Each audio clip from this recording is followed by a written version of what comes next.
এ কোন জীবন? আমার লেখা। জীবন খাতার প্রতিটি পাতায়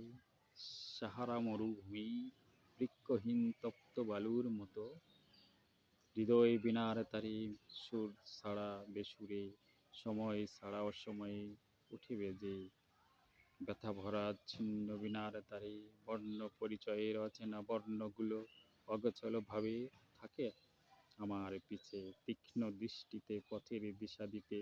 আমার চলার পথে বাতাস আনুক শিউলির মিষ্টি গন্ধ পথের দুধারে কাশফুলেরা রাত জেগে মাথা নেড়ে শরতের মেঘমুক্ত আকাশ আনুক ডেকে জ্যোৎস্নাকে অচেনা অক্ষরগুলো বর্ণপথের সুর হয়ে জীবন খাতার প্রতি পাতায় উঠুক বেজে হৃদয় বিনার তারে ভোরের পাখিদের মতো মিষ্টি আদরের ডাকে দু চোখে ঘুমের আবেশ নিয়ে মায়ের আদরে সব ব্যথা সরিয়ে মনটাকে জাগ দুলিয়ে